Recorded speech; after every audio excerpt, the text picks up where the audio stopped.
आइए जानते हैं बिहार की हर जिला हर क्षेत्र की फटाफट 50 बड़ी खबरों को केवल 20 मिनट में। साथ ही आज इस वीडियो में हम लोग जानेंगे कि सरकार ने कौन कौन सी बड़ी घोषणा की है और साथ ही नीतीश सरकार ने करोड़ों की योजनाओं का शिलान्यास किया और सभी चीजें कब से सस्ता मिलने लगेगी और महिलाओं को 2 लाख रुपए कब से मिलने लगेगा और मजदूरों को 9,000 रुपए कब से खाते में आएंगे। सब कुछ आज इस वीडियो के माध्यम से जानेंगे। तो वीडियो को लाइक करके चैनल को सब्सक्राइब जरूर कर दे और कमेंट में अपने जिला अपने शहर का नाम जरूर बताएं। नीतीश कुमार ने बिहार के सभी महिलाओं को जो गैस पर खाना बनाती है उन महिलाओं को 2 फ्री गैस सिलेंडर देने का वादा किया है और सब्सिडी के थ्रू उनके खाते में 2500 रुपए भी भेजेगा। नए साल से सभी को फ्री गैस सिलेंडर मिलना शुरू हो जाएगा। इससे पहले सभी महिलाएं अपने खाते का KYC करवा लें। बिहार के उद्योग मंत्री दिलीप जायसवाल ने घोषणा की है कि राज्य के औद्योगिक क्षेत्रों में आवासीय मेगा स्किल सेंटर खोले जाएंगे। इन केंद्रों का उद्देश्य युवाओं को कौशल विकास प्रशिक्षण प्रदान करना है जिससे उन्हें रोजगार के अवसर मिल सकें। यह पहल बिहार सरकार के कौशल विकास मिशन का हिस्सा है। मुख्यमंत्री महिला रोजगार योजना के तहत 50,000 रुपए की पहली किस्त 31 दिसंबर को सभी महिलाओं के खाते में भेजा जाएगा। कुछ महिलाओं के खाते में 50,000 रुपए की पहली किस्त भेजा जा चुका है।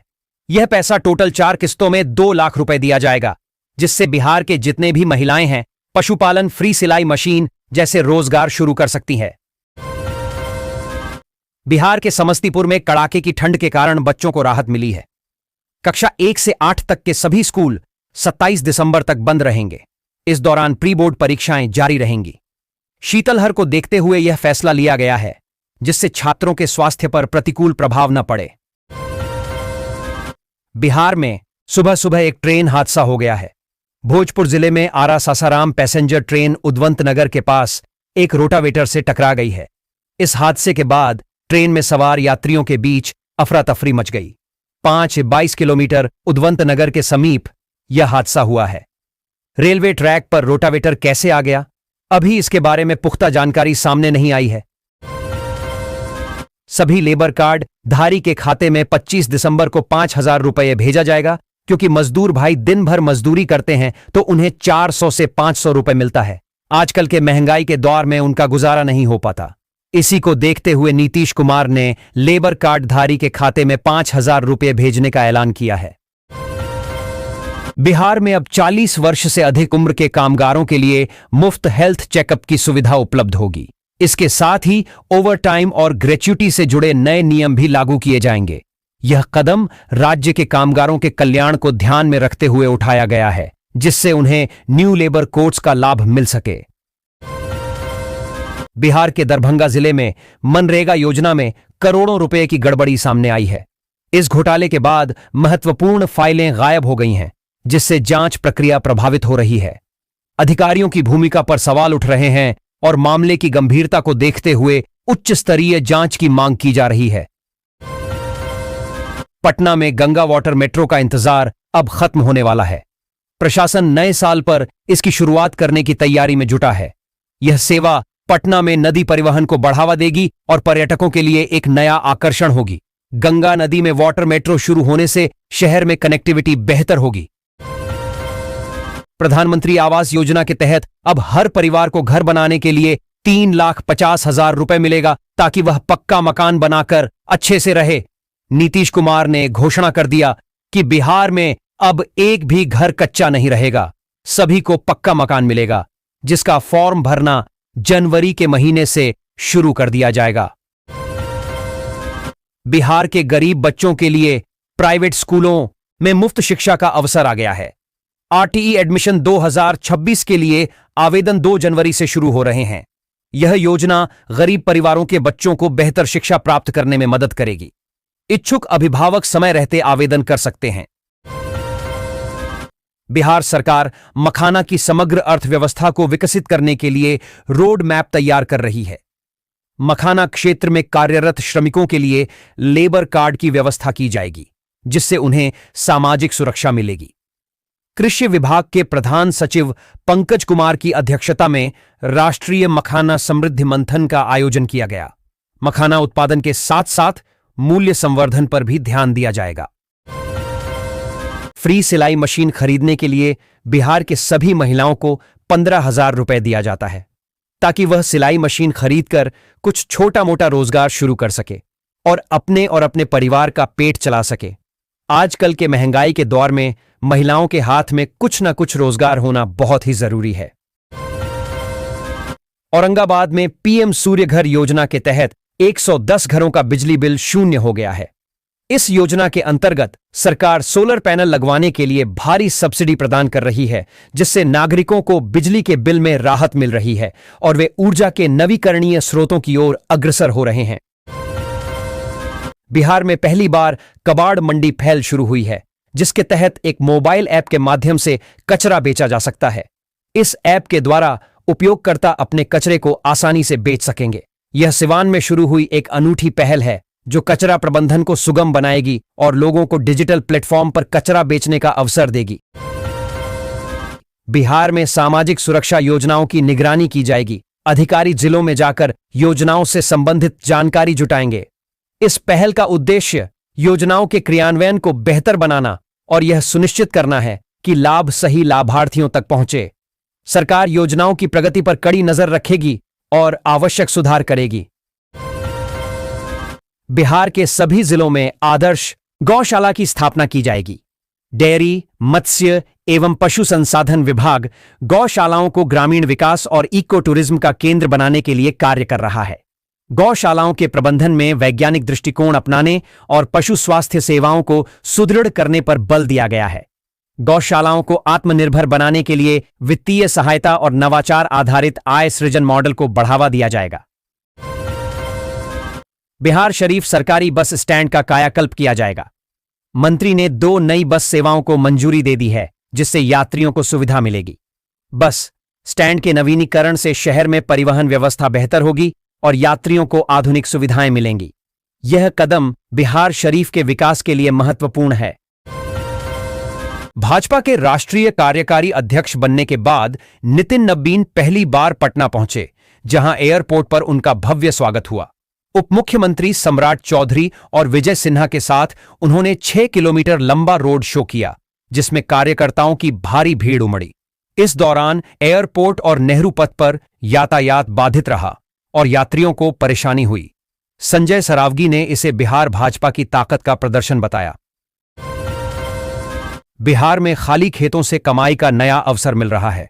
राज्य सरकार दलहन, तिलहन और मक्का की खेती को बढ़ावा दे रही है, जिससे किसानों को अतिरिक्त आय प्राप्त करने में मदद मिलेगी। इस पहल से कृषि क्षेत्र में विकास होगा और किसानों की आर्थिक स्थिति में सुधार आएगा। सरकार किसानों को खेती के लिए प्रोत्साहित कर रही है। सीबीएसई बोर्ड ने 10वीं की परीक्षा के लिए प्रश्नों का पैटर्न और सैंपल पेपर जारी कर दिया है। अंग्रेजी के पेपर में 80 सवाल और गणित में 38 सवाल रहेंगे। प्रश्नों को ए, बी और सी कैटेगरी में बांटा गया है। सोशल साइंस में छात्रों को 80 नंबर के सवालों का जवाब देना होगा, जिसमें 28 सवाल होंगे। सभी सवालों के उत्तर देना अनिवार्य है। बिहार के पूर्वी चंपारण में पीएम आवास योजना के तहत 20,450 लाभार्थियों के घरों की जांच की जाएगी। जांच टीम घर घर जाकर लाभार्थियों की पात्रता का सत्यापन करेगी। अपात्र पाए जाने वाले लाभार्थियों को सूची से हटा दिया जाएगा। इस प्रक्रिया का उद्देश्य योजना के तहत सही लाभार्थियों को लाभ पहुंचाना है। सरकार योजना को पारदर्शी और प्रभावी बनाने के लिए प्रतिबद्ध है। बिहार में सरकारी डॉक्टरों की निजी प्रैक्टिस पर रोक लगाने की योजना का बिहार स्वास्थ्य सेवा संघ ने स्वागत किया है। संघ ने सरकार के इस कदम को स्वास्थ्य सेवाओं में सुधार की दिशा में एक महत्वपूर्ण कदम बताया है। इस फैसले से सरकारी अस्पतालों में मरीजों को बेहतर इलाज मिलने की उम्मीद है। बिहार के विश्वविद्यालयों और कॉलेजों में अब प्राध्यापकों को प्रतिदिन कक्षाओं का ब्यौरा वेबसाइट पर देना होगा। राज्यपाल आरिफ मोहम्मद खान ने कुलपतियों को यह आदेश दिया है। कक्षाओं की मॉनिटरिंग होगी और पढ़ाने वाले प्राध्यापक का नाम भी उल्लेख करना होगा। कुलपतियों को शिक्षण और परीक्षा कार्यक्रम भी वेबसाइट पर अपडेट करने के निर्देश दिए गए हैं। बिहार सरकार सामाजिक सुरक्षा पेंशन की कई योजनाएं चला रही हैं। इसको और पारदर्शी बनाने के लिए समाज कल्याण विभाग की ओर से समय समय पर कई प्रक्रियाएं अपनाई जाती हैं। जीवन प्रमाणीकरण उन्हीं में से एक है। पेंशन पा रहे लाभुकों के लिए जरूरी सूचना यह है कि वे अब सीएससी केंद्रों से जीवन प्रमाणीकरण करवा सकते हैं। ऐसा नहीं कराया तो उनका भुगतान रुक सकता है। पटना में आज कुछ सड़कों पर यातायात व्यवस्था बदली रहेगी। कुछ मार्गों पर डायवर्जन किया गया है, जिससे लोगों को परेशानी हो सकती है। शहर में निकलने से पहले रूट की जानकारी लेना आवश्यक है ताकि असुविधा से बचा जा सके। यातायात पुलिस ने वैकल्पिक मार्गों की जानकारी दी है। बिहार में ठंड का प्रकोप जारी है। मौसम विभाग ने अगले 5 दिनों तक घने कोहरे और कोल्ड डे की चेतावनी जारी की है। पटना सहित राज्य के कई हिस्सों में तापमान में गिरावट दर्ज की गई है, जिससे लोगों को काफी परेशानी का सामना करना पड़ रहा है। आईएमडी ने लोगों को सतर्क रहने की सलाह दी है। बिहार में अवैध जमीन और बालू कारोबार के खिलाफ सरकार ने बड़ी कार्रवाई की है। आर्थिक अपराध इकाई योयू ने 19 जमीन व बालू माफियाओं की 55 करोड़ रुपए से अधिक की अवैध संपत्तियां जब्त करने का प्रस्ताव प्रवर्तन निदेशालय ईडी को भेजा है। योयू ने 8 भू माफिया की करीब 40 करोड़ रुपए की संपत्ति जब्त करने का प्रस्ताव ईडी को भेजा है। इसके अलावा बीएनएस के तहत 219 शराब माफियाओं की संपत्ति भी जब्त होगी। मुजफ्फरपुर में डोर टू डोर कचरा कलेक्शन सेवा ठप हो गई है, जिससे 2017 में शुरू की गई एक महत्वाकांक्षी योजना अधर में लटक गई है। शहर में कचरा प्रबंधन के लिए शुरू की गई इस योजना के तहत कई एजेंसियां काम कर रही थीं, जो अब गायब हो गई हैं।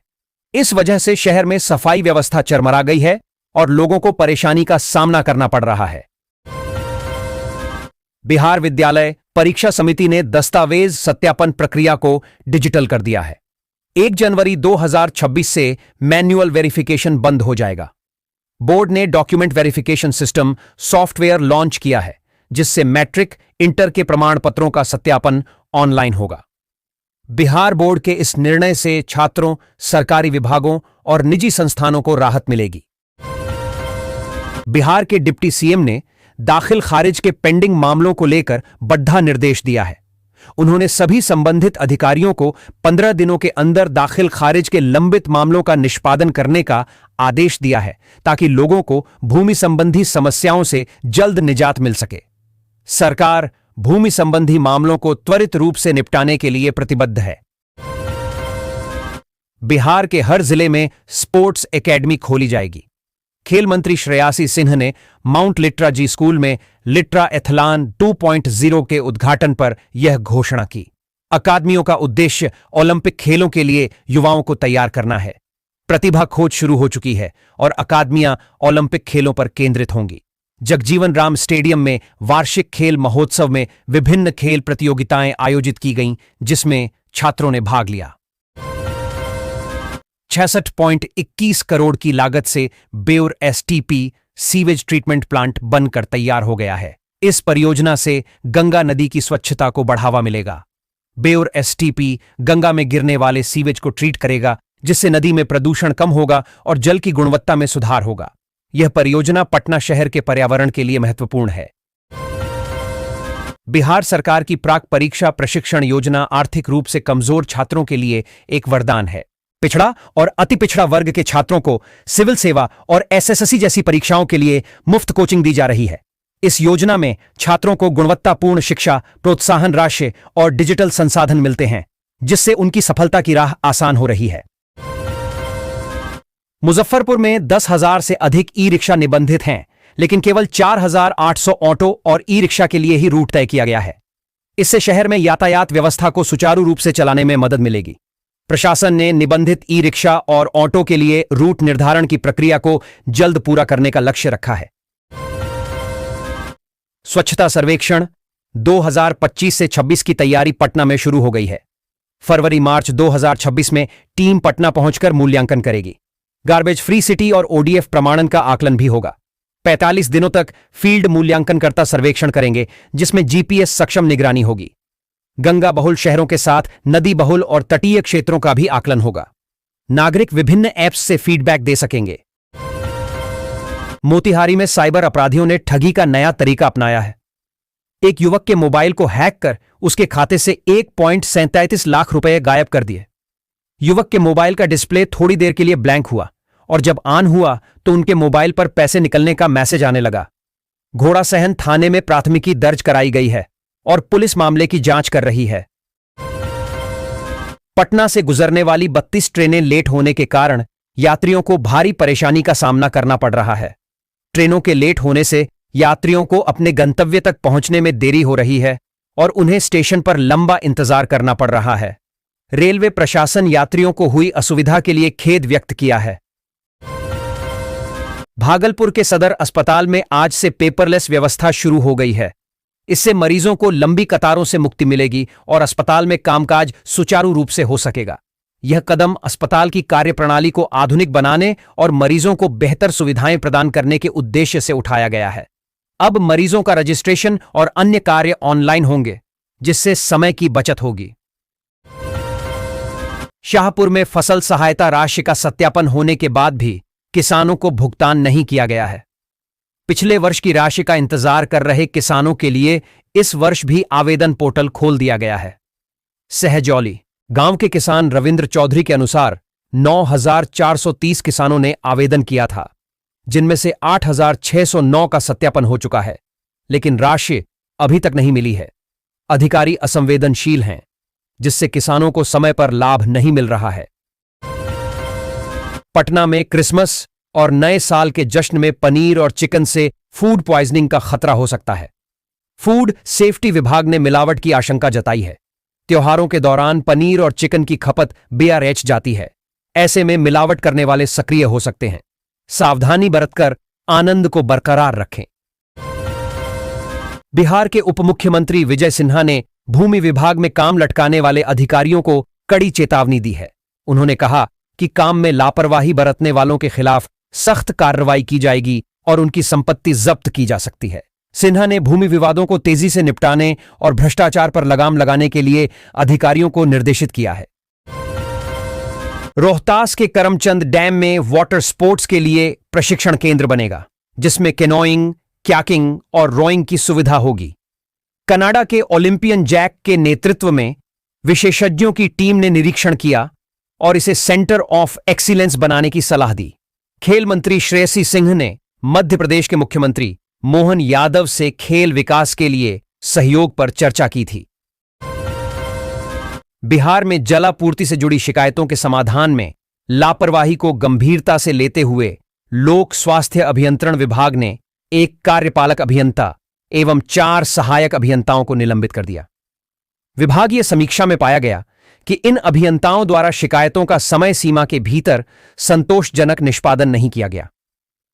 लोक स्वास्थ्य अभियंत्रण विभाग के मंत्री संजय कुमार सिंह ने कहा कि विभाग लापरवाह अधिकारियों के विरुद्ध सख्त कार्रवाई कर रहा है। प्रवर्तन निदेशालय ईडी ने प्रयाग ग्रुप के खिलाफ बड़ी कार्रवाई करते हुए बिहार, बंगाल और असम में 116 करोड़ रुपए की संपत्ति जब्त की है। यह जब्ती मनी लॉन्ड्रिंग मामले के तहत की गई है। ईडी की इस कार्रवाई से प्रयाग ग्रुप की मुश्किलें बढ़ सकती हैं। मामले की जांच अभी जारी है और आगे भी कई खुलासे होने की संभावना है। पटना में भाजपा नेता नितिन नबीन के राष्ट्रीय कार्यकारी अध्यक्ष बनने पर भव्य स्वागत की तैयारी है। एयरपोर्ट से लेकर भाजपा ऑफिस तक पूरे रास्ते को भगवा रंग से सजाया गया है। पार्टी कार्यकर्ता उनके स्वागत के लिए उत्साहित हैं और इस अवसर को यादगार बनाने के लिए उत्सुक हैं। शहर में जगह जगह स्वागत की तैयारियां चल रही हैं। नेत्रहाट आवासीय विद्यालय प्रवेश परीक्षा के प्रारंभिक चरण में 493 उम्मीदवार सफल हुए हैं। परीक्षा में EWS श्रेणी के अंतर्गत कम आवेदन प्राप्त होने के कारण 50 की जगह केवल 43 उम्मीदवार ही सफल हो पाए। यह परीक्षा झारखंड राज्य के प्रतिष्ठित नेत्रहाट विद्यालय में नामांकन के लिए आयोजित की गई थी, जिसके परिणाम घोषित कर दिए गए हैं।